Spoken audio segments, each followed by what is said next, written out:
It's me again, guys. So this is something I've been wanting to do just because I think it would be fun. So I may be dead wrong about that. I may be the only one who thinks this is fun. But hey, it's Saturday night, and I think we need to provide each other with some entertainment, right? Because TV shows are getting boring, and there are only so many episodes of Tiger King out there. So I thought Wes and I were watching the other day an episode of Antiques Roadshow. Any Antiques Roadshow fans out there? I've always loved watching that show. And probably because I grew up in antique shops, antique fairs, antique malls. You know, I was pretty much an only child at this point because my brothers were significantly older. So it was pretty much me at home. So we'd go through and I'd just sit there and flip over tags in the antique shop and read. So over time, I got pretty good at figuring out what some things cost and what age things were. And I really enjoyed it. And to this day, my friends always shocked and I'll be like, that's probably between 1890 and 1900, maybe up to 1905, or that's an Eastlake piece from this era. It's probably worth so-and-so, but I loved it. And really, my house probably today would be full of antiques if that were still more in fashion, I guess, but I've bowed to the trends. But I'm like a lot of you, and I know a bunch of you are like me and still have some antiques around the house. That my goal here was, let's just have some fun. If you knew that tomorrow the Antiques Roadshow was coming to your town, and you could take one thing that you just always either wanted to show it for a laugh, or you've always wanted to know something about it, what would you take? It doesn't have to be of great value. It could be just something maybe sentimental or something of your grandparents. And why don't we all comment on each other's things and let us know if we have any insights? Maybe we'll be like, hey, you know what? Yeah, I remember my grandmother had one of those, or she had the set of that china. I think it'd be a hoot. So I'm going to kick us off, but man, I could go all day. I've probably still got so many things back there, crazy stuff, but I've kept some of the small things that are more portable. So just make sure not to make fun of my Corona nails, but I'm going to start us off with this piece. This is a piece I bought several years ago, and I paid a good bit for it then. It was not a bargain. I think I bought it in Round Top. Leather cover, little leather album, and this I think is just so amazing. Check this out. Okay, maybe we should go on a hunt and track these people down. What do y'all think? So here's what it says. And here, I think y'all can see, yeah. It says Mother's Album, Cynthia Town Whipple. And there are some names written in, but isn't this the craziest thing? Look at this up close. I'm like, this album is, I need to count them. I would say 20 or 25 pages, both sides. These are like little, I don't know that they're necessarily tintype, but they're definitely of that era. Check out the detail on this thing. Isn't that incredible?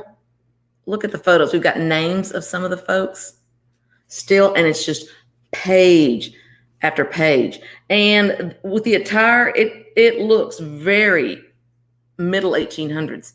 Very Civil War era, but it's just page after page of these tiny little photos. Look at this one. It's got two people in it. Look how little it is. Isn't that insane? These things are about an inch. Oh, so by the time they've got the framing around them, they're probably a little less than an inch. And this goes on all the way through. There's not a single opening in this little book. And here's one, even says Grandma Corey. I think you can see that there. Yeah, I got to get used to using the camera. Isn't that neat, though? Grandma Corey. I wonder if there are some relatives around somewhere that would have a fit over this. We have Cynthia Town Whipple here. Edmund Menard and Esther Menard, I think. It was so rare back in these times to have your photo made. I can't imagine any human being being able to come across this many photos. See, there's not a single one missing. Isn't that crazy? Is it just me, or I just thought this was the neatest thing I'd ever seen? And for it to say Mother's Album, Cynthia Town Whipple. Maybe we need to look her up and see what, obviously she's not around anymore, but wouldn't it be cool if we could find some relatives that this still means something to? This was obviously somebody's very prized little book. And I just wanted to share it with you guys. And just since we're kicking things off, I'm going to give you a second one for free. So a little freebie here. Let me show you.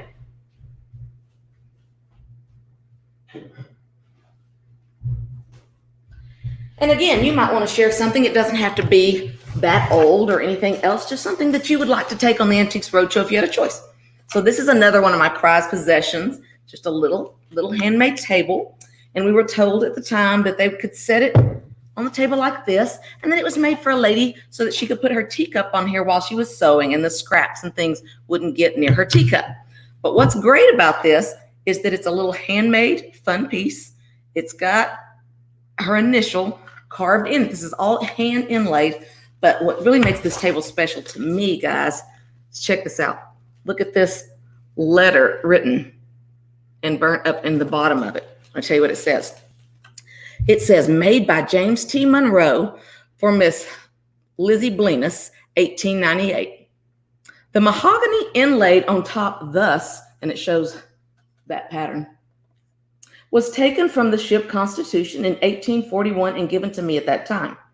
She was built in 1797 and served until the War of 1812 and is now located at Charlestown, 101 years old.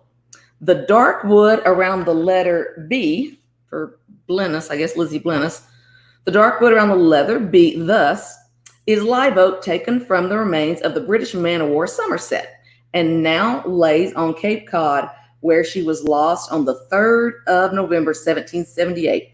Longfellow in Paul Revere's Ride wrote these words, where swinging clothes her moorings lay, the Somerset British man-of-war. That's pretty cool, right? Isn't that very unusual? I thought that was so neat and just so special that someone back then would have taken the time to make this for someone and to take special wood that he obviously had collected over the years and do all of that hand inlay. So I thought that was pretty cool. I would love it if you guys would share a photo or a video comment down below of something that you've got that if the Antiques Roadshow came to your town tomorrow, you'd like to take, and we can all pitch in and say if we know anything about it, or maybe help do some research and have some fun. Like I say, there's no more Tiger King. We got to do something. So y'all comment below and let's see what you got. See y'all later with more comments.